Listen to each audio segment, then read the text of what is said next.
Coucou tout le monde, j'espère que vous allez bien. Je suis trop contente de vous retrouver aujourd'hui dans cette nouvelle vidéo avec mon ancien décor, ma bibliothèque en fond, parce qu'aujourd'hui on va enfin reparler de livres.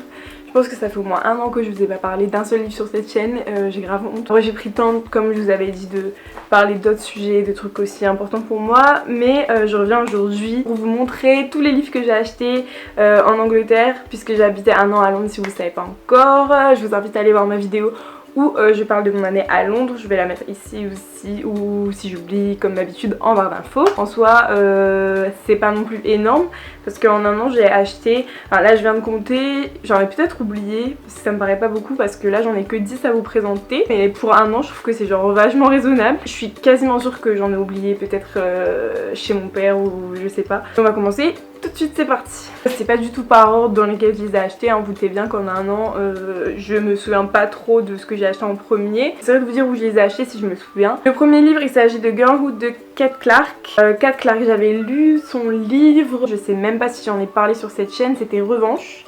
Et j'avais trop aimé ce livre. Celui-ci il a été traduit donc vous pouvez le trouver en France. Je crois que c'est au même titre. Girlhood, je crois que c'est ça le titre, qui a la même couverture, il me semble que je l'ai vu en librairie la dernière fois en France. J'étais hyper excitée de le lire parce que Revanche c'était un de mes livres préférés. J'aimerais beaucoup le relire d'ailleurs mais je sais plus du tout où il est. Je pense que je l'ai prêté à quelqu'un qui ne l'a jamais rendu. C'est pour ça que je ne prête plus mes livres. J'ai lu direct après l'avoir acheté, je crois. Ça n'a pas été un coup de cœur, j'étais genre grave déçue. Ça se laissait lire mais voilà, j'étais grave déçue. Je m'attendais à un truc de ouf pour la fin parce que Kate Clark elle est connue pour faire des fins souvent horribles et la fin m'a pas marqué plus que ça pour être honnête. Donc je pense que c'était pas fou. Le deuxième livre que j'ai acheté c'est Before I Fall de Lorraine Oliver. Il y a un film qui est sur Netflix que j'ai regardé juste après l'avoir lu. Le film et le livre sont très bien, l'adaptation est réussie. Là on va suivre... comment elle s'appelle? Je me souviens plus de son prénom, mais elle était cool hein. Bon bref, c'est une fille qui va vivre plusieurs fois le dernier jour de sa vie. En gros, elle va mourir dans les premiers chapitres, hein, je vous spoile pas, de toute façon c'est dans le résumé, hein, c'est le but du livre. Et elle va revivre la journée où elle est morte et essayer de changer les trucs et on comprend plein de trucs là-dedans. Donc c'est à la fois, enfin c'est pas une lecture légère vous voyez, mais il y a des petites histoires de lycéens et tout, en étant un truc un peu plus sérieux aussi, où elle se pose des questions sur qui elle est, ce qu'elle a fait de mal et tout. Si vous l'avez lu, n'hésitez pas à me donner votre avis. Ah oui, et aussi celui-là, je pense qu'il est traduit aussi en français. Ensuite, je me suis procuré Harry Potter and the Philosopher's Stone que j'ai acheté dans un Foyles, tout simplement. Foyles, c'est un peu genre Furet du Nord de l'Angleterre, vous voyez. Enfin, même non, c'est même mieux parce que en gros, chez Foyles, il y a vraiment que des livres. Alors qu'au Furet du Nord, il y a des coins papeterie et tout, mais chez Foyles, c'est que du livre. Je vais pas vous résumer, c'est Harry Potter quoi. J'ai pas encore fini de lire les Harry Potter en français. En français je me suis arrêtée au 4 et je me suis dit en vrai j'ai pas envie de les continuer en français. Je vais relire les premiers en anglais jusqu'à les finir. Donc pour le moment j'ai lu que le premier. Je prends mon temps, je savoure. Il faut juste que je commande le reste. Je veux absolument le reste dans cette édition là. Donc il faut que je fasse gaffe à bien commander les bonnes éditions. Vu que je ne suis plus à Londres, je vais devoir me les procurer sur internet. Regardez, il est trop beau. Bon il est un peu morflé par contre. Je suis un peu dégoûtée parce que en même temps j'ai trimballé dans mon sac vraiment longtemps. Ensuite j'ai trouvé The Wife Between Us dans la librairie d'occasion quoi, dont je vous parlais dans la vidéo où je vous parlais de mes 3 lieux préférés à Londres au début de la vidéo où je réponds à vos questions sur Londres. La vidéo qui sera en barre d'infos. Je l'ai trouvé d'occasion là-bas la première fois que je suis allée. Je voulais absolument repartir avec un livre. Je commence à être de plus en plus attirée par les thrillers et ce thriller il avait l'air trop cool et aussi qui m'a grave attirée parce que je suis influençable. Les gens ont dit que c'était un espèce de mix entre Gone Girl que j'ai pas lu mais je vous en parle après, et The Girl on the Train, et j'ai adoré La Fille du Train. Donc du coup j'ai acheté, il était à 2,95 parce que oui, il a écrit dans les livres le prix mais bon on lui pardonne parce que sa librairie est beaucoup trop mignonne. Je l'ai lu, j'ai beaucoup aimé et je pense que les gens qui ont aimé La Fille du Train vont sans doute aimer ce livre. On a plusieurs points de vue aussi, il me semble. Je suis pas sûre. Ah oui, si, je me souviens. Je ne vous dirai rien, il faut que vous le découvriez parce que ça m'a fait trop plaisir de rentrer dans l'histoire et de découvrir au fur et à mesure. J'avais jamais entendu parler de ce livre, je sais pas s'il a fait du bruit après ou j'ai toujours pas entendu parler de ce livre. Je vous le recommande grandement. La fin était géniale. Ensuite, toujours chez Foy, je me suis procuré Tell Me Lies de Carola Lovering. Pareil, jamais entendu parler. Je suis tombée dessus chez Foy, il était dans les coups de cœur d'un des vendeurs, du coup j'ai regardé le résumé et ça me paraissait être un truc assez léger, voilà, une histoire d'amour. Je pensais vraiment que ce serait une romance pure et dure avec un mec un peu badass et tout, c'est un peu ce qui est dit dans le résumé. Et en soi, c'est le genre d'histoire que je lis plus vraiment beaucoup, je lisais beaucoup ça avant, mais en vrai j'avais trop envie de retourner aux sources, donc je l'ai pris. Au final, c'était pas du tout une histoire d'amour comme je l'attendais, mais ça m'a trop surprise et c'était génial. C'est beaucoup plus développé que ce à quoi je m'attendais. Moi, je m'attendais à une petite histoire d'amour légère. C'est tout sauf léger, vraiment. Et je vous reparlerai de ce livre très bientôt parce que j'ai vraiment aimé et je pense qu'il y a beaucoup de gens qui devraient le découvrir. Malheureusement, il n'a pas encore été traduit. Et j'ai eu l'occasion de discuter un peu avec l'auteur, Carola Lovering. C'était son premier roman et elle est hyper mignonne, hyper accessible. Je lui ai envoyé un message et je lui ai demandé si elle savait si ça allait être traduit et elle m'a dit que pour le moment non. Ce qui est assez bizarre parce qu'il a fait quand même pas mal de bruit aux États-Unis. J'espère qu'il sera traduit. En attendant, pour ceux qui sont en VO, je vous conseille de vous renseigner dessus, de voir un peu autour de quoi ça tourne et voilà, je vous conseille. Et en plus, franchement, la couverture elle est top. Moi j'aime trop. On passe ensuite à des cadeaux que j'ai eu de la part de mes copines Audrey et Eva pour mon anniversaire quand on était en Angleterre. Elles m'ont acheté 2 livres et à ce que j'ai compris c'est 2 thrillers. Je vous dis encore merci les filles. Le premier c'est The Sister de Louise Jensen.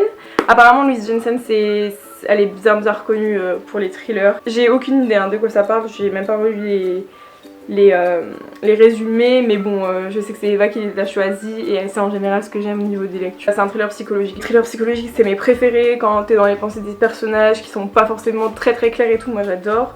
Et le deuxième c'est Everything I Never Told You. À la base, je trouvais que le titre il faisait un peu roman d'amour ou quoi, et en fait c'est un thriller aussi. Du coup c'était trop cool. Je n'en sais pas plus, mais en tout cas ces livres sont genre juste trop beaux. Et je suis trop contente de les avoir dans ma bibliothèque. Et encore merci les filles. Dites-moi si vous en avez lu un d'eux, parce que à chaque fois que j'allais chez Foy, je les voyais en tête genre des rayons. Donc je suppose qu'il y a pas mal de gens qui l'ont lu. Je n'ai aucune idée si ça a été traduit, je suis désolée, j'aurais dû me renseigner. Mais j'en ai aucune idée, du coup si vous savez n'hésitez pas à me dire aussi.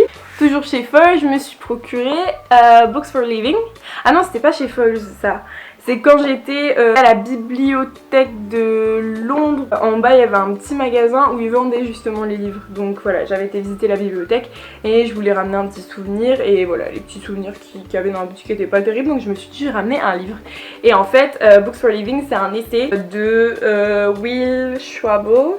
Aucune idée, je ne le connaissais pas. J'ai commencé à le lire, j'ai arrêté parce que c'est pas forcément un truc qu'on a besoin de lire du début à la fin directement. Vous voyez, c'est pas un roman.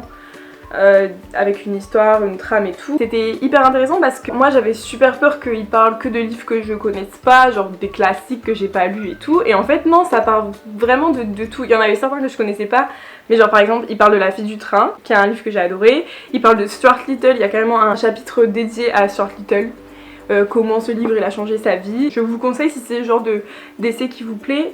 Moi je suis pas trop essai de base, mais les essais sur les livres et comment ils ont impacté la vie et tout, je trouve ça trop intéressant. Et on va finir avec 2 thrillers. J'ai l'impression que j'ai vraiment beaucoup de thrillers. Depuis que j'ai lu The Wife Between Us, j'ai eu envie vraiment d'en lire plus parce que ça m'a vraiment plu. Enfin, c'est un genre de livre que j'ai pas beaucoup dans ma palle, donc je me suis dit que j'allais augmenter ma palle avec des thrillers, pourquoi pas. L'avant-dernier que je vous présente, c'est Long Lost de Harlan Coben. Harlan Coben que je ne dois plus présenter. J'ai vu ce nom tellement de fois. Il a fait vraiment beaucoup de livres et il est connu pour les thrillers. J'ai jamais entendu parler de ce résumé. Pour être honnête, il n'y avait aucun livre de Harlan Coben qui me tentait plus que ça. Enfin, j'avais pas un titre en tête. Et en fait, je l'ai trouvé dans la librairie d'occasion dont je vous ai parlé déjà, Bookmongers. Et je l'ai payé 2,95 aussi, donc c'était autant vous dire que c'était donné. Je ne sais pas si c'est l'un des meilleurs. Dites-moi, je sais qu'il y a des gens que je suis qui connaissent cet auteur et qui sont fans de thriller, donc si vous pouvez me dire. Si vous avez lu Harlan Coben, dites-moi ce que vaut ce livre-ci. Et aussi, dites-moi lesquels d'Harlan Coben vous me conseilleriez. J'espère que je vais accrocher avec la plume hein, et si ça me plaît, j'aimerais bien en lire d'autres. Je l'ai pas encore lu celui-ci, je ne sais pas s'il a été traduit non plus, je suis désolée. Renseignez-moi en commentaire si vous savez, mais je suppose que oui parce qu'Harlan Coben il est quand même connu en France aussi, donc c'est possible qu'il ait été traduit. Et le dernier, mais pas des moindres, il s'agit de Gone Girl de Gillian Flynn. Gone Girl, alors j'ai entendu énormément parler du film quand il est sorti, ça fait du bruit. Pour être honnête, le film me tentait vachement et ensuite j'ai lu La fille du train et tout le monde me disait que Gone Girl et La fille du train c'était un peu voilà, dans la même ambiance et tout ça, donc je voulais absolument le lire. Je l'ai trouvé dans la librairie d'occasion aussi un jour où j'y étais pour 2,95 aussi, voilà je suis abonnée au 2,95. J'étais trop contente de le trouver, j'ai pas encore lu mais voilà j'espère pouvoir le lire très bientôt. Du coup voilà, quelques livres qui se rajoutent à ma palle, d'autres que j'ai déjà lus, donc en soi franchement je suis plutôt fière de moi. J'ai pas ramené 15 000 livres de Londres, pourtant c'était vachement tentant je vous jure, mais bon en même temps j'avais pas non plus de la place de fou dans mes valises, donc il fallait que je sois raisonnable et je trouve que j'ai été très raisonnable. Aussi laissez-moi vous montrer ce que je viens d'acheter, rien à voir avec Londres. Je l'ai commandé sur internet, j'avais trop envie depuis un moment de les acheter. C'est pour une vidéo que je prépare et qui arrivera, je ne vais pas vous dire bientôt parce que sûrement pas. Me connaissant, elle n'arrivera pas bientôt. Oui, on est de retour en 2012, c'est la saga Twilight, je suis trop contente. Regardez-moi, c'est trop beau. Oui. C'est les Twilight en VO, je les avais déjà lus hein, quand j'avais 12 ans en français, d'ailleurs ils sont juste là, ici en français, dans les éditions que tout le monde connaît, les éditions noires là, mais oh là là, celle-ci, attendez je vous montre juste le premier, si j'arrive à le sortir de la boîte, ça c'est trop chiant. Regardez-moi ça, genre...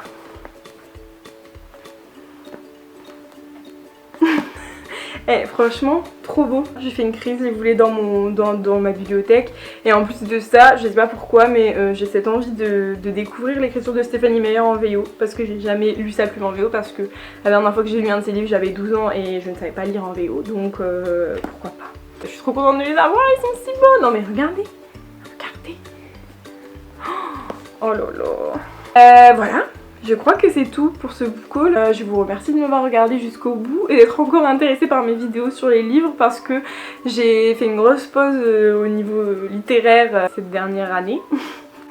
Donc merci de regarder encore mes vidéos. Si vous êtes nouveau sur la chaîne, n'hésitez pas à vous abonner, ça ferait très plaisir. N'hésitez pas à me dire si vous avez lu un des livres que je vous ai présenté dans ce book haul, à me dire si vous l'avez aimé. Comme d'habitude, vous pouvez retrouver tous les liens pour me contacter en barre d'infos, mon mail, mon Facebook, mon Twitter. Et sur ce, je vous fais de gros bisous et je vous dis à bientôt pour une prochaine vidéo.